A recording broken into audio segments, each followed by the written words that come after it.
नमस्कार दोस्तों, मैं अमित विशेष से एक बार फिर आपके सामने हूं। कई लोगों ने प्रश्न करा कि भारत के प्रधानमंत्री को गरीब इलाका यानी अफ्रीका के क्षेत्रों में जाने की क्या जरूरत थी। तो मैं आपको बता दूं, नाइजीरिया हुआ, कीनिया हुआ, ये ऐसे देश हैं जो बहुत ज्यादा वर्तमान में महत्वपूर्ण है भारत के लिए। उसका कारण सुनिए। देखिए, जो भी विकसित देश हैं, रूस हुआ, अमेरिका है, जापान है, फ्रांस है, इन देशों के साथ भारत बहुत ज्यादा व्यापार कर नहीं पाता। भारत का तभी तो आप देखें, रुपए के आप आरोप लगाती है दुनिया की, जी रुपए की कीमत कम होती जा रही है डॉलर के मुकाबले। वो कारण तो यही है ना कि हम लोग इंपोर्ट तो कर रहे हैं, एक्सपोर्ट नहीं कर पा रहे। अब उनकी जो डिमांड्स है हम पूरी नहीं कर पाते उनके स्टैंडर्ड के हिसाब से, या फिर उनका एक उन्होंने अपने दिमाग में एक बना लिया होता है कि जी इंडिया मतलब वो डेवलपिंग कंट्री है, अभी विकासशील देश है, तो वहां उनके साथ हम क्या करेंगे। स्टैंडर्डाइज उनका मानक होते हैं, उसके हिसाब से वो हमारी तरफ, और हम उनको पूरा भी नहीं शायद कर पाते। लेकिन इसका क्या अर्थ हुआ कि क्या हम लोगों को व्यापार नहीं करना? व्यापार तो करना है, लेकिन हमें क्या करना है? हमें उन देशों को अपने साथ खड़े करना है जो हमारी कैटेगरी में आते हैं या फिर हमारे से नीचे हैं। एक टीम बनानी पड़ेगी।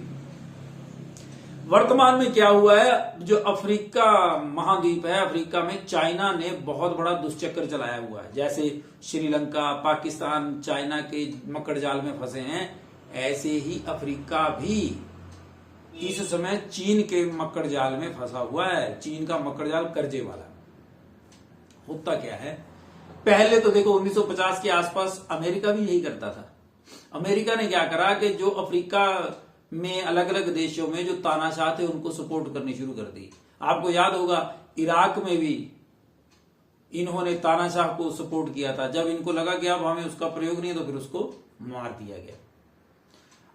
ऐसे ही अलग अलग जो अफ्रीकी कंट्रीज हैं, देश हैं, वहां पर इन्होंने अलग अलग तानाशाहों को सपोर्ट करा अमेरिका ने, और उनको हथियार दिए ताकि वो आपस में लड़ते रहें, और वहां के जो मिनरल्स हैं, वहां पे जो भी कोई कुदरती वहां की चीजें हैं उनके ऊपर कब्जा करके वो अपने व्यापार के लिए यूज करेगा। सोना हो गया और चीजें, अफ्रीका में बहुत कुछ है। लेकिन समय चलते चलते टाइम आया, अमेरिका के इंटरेस्ट चेंज हो गए, अमेरिका अरब की तरफ हो गया। अमेरिका अफगानिस्तान में, आप लोगों ने देखा गया, अफगानिस्तान में भी अमेरिका ने ट्राई करा। तो ऐसे ऐसे उसके इंटरेस्ट चेंज होते चले गए, तो अफ्रीका पीछे छूट गया।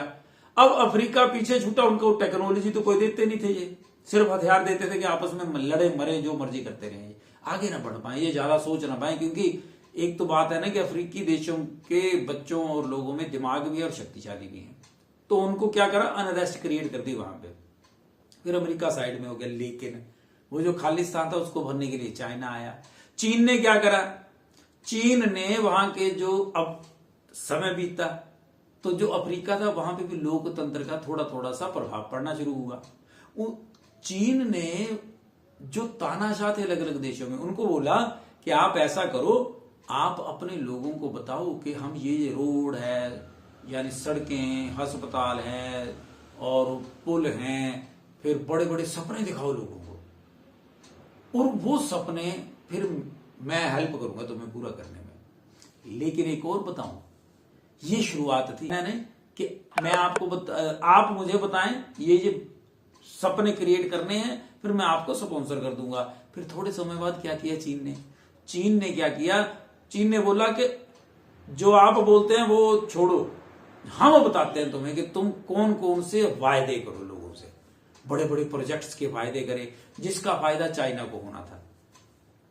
लेकिन क्या हुआ, वो जो प्रोजेक्ट्स थे वो बने ही नहीं। अगर बने तो उनका प्रॉफिट कौन लेके जा रहा था? चीन लेके जा रहा था। किस काम के लिए? अपने फायदे के लिए। अलग अलग तरीके से फायदा लेना शुरू कर रहा था चीन। अगर कहीं बांध बनाया है तो बिजली का निर्माण करना है, ठीक है ना, तो वो जो प्रॉफिट कौन करेगा, कंट्रोल कौन करेगा? चीन करेगा। फिर अफ्रीका के कुछ एक ऐसी जगहों पे, वहां पे चीन ने अपनी सेनाएं, वहां सैनिक बेस बना लिए जाकर के, ताकि वो अपना अधिकार का क्षेत्र हो जाएगा। इस बात से अमेरिका थोड़ा घबराया, लेकिन अमेरिका के ऊपर विश्वास नहीं करते अफ्रीकी देश। अब चीन जो हरकतें कर रहा है, वहां जो अफ्रीका के लोग हैं वो विरोध करना शुरू कर रहे हैं चीन का। कीनिया में भी ऐसा ही है, अलग अलग देशों में, नाइजीरिया में भी है, अलग अलग देशों में ये बड़ी भारी दिक्कत है।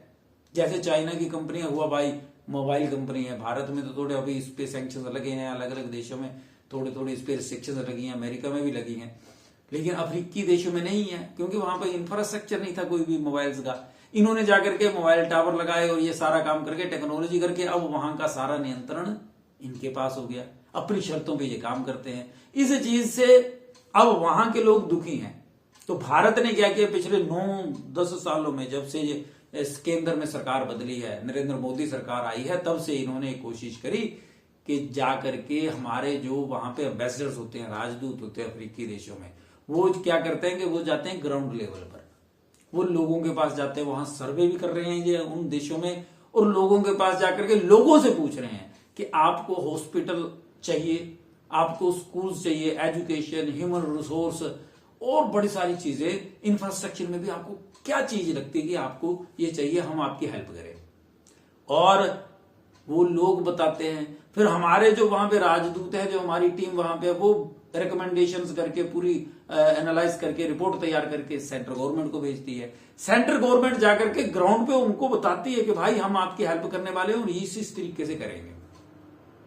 हम यहां व्यापार तो करने आए हैं, लेकिन हम इस बिना पर इस शर्त पे नहीं है कि हम आपका शोषण करेंगे और आपको तरक्की नहीं करने देंगे। भारत सही मायने में अफ्रीकी देशों की हेल्प करने की स्ट्रेटेजी के साथ चला हुआ है। भारत ने वहां पे एनजीओ तैयार करी हैं, प्रेशर ग्रुप्स, इकोसिस्टम तैयार कर दिया वहां का एक, सो दैट कि वो एक सही रास्ते में, वो सोसाइटी भी सही रास्ते में तरक्की करना शुरू करे। अब देखो समय तो बदला है और वो लोग बेवकूफ तो है नहीं कि भारत का विश्वास आंखें मूंद के करेंगे, लेकिन जब भारत की नीयत अच्छी है और नीति भी अच्छी है, टेक्नोलॉजी हमारे पास है, हम उनको टेक्नोलॉजी भी दे रहे हैं, हम उनको और ज्यादा जो इंफ्रास्ट्रक्चर में हेल्प करने वाली चीजें हैं वो भी दे रहे हैं, धीरे धीरे करके भारत अफ्रीकी देशों को अपने साथ जोड़ने की कोशिश कर रहा है और कामयाबी हो रहा है। आपने देखा होगा पिछले 10 सालों में नरेंद्र मोदी साहब को अफ्रीका के बहुत सारे देशों ने अपने सर्वोच्च पुरस्कार दिए, नागरिक पुरस्कार, सम्मान। अभी नाइजीरिया ने नाइजर पुरस्कार दिया इनको, सेकंड हाईएस्ट सिविलियन अवार्ड।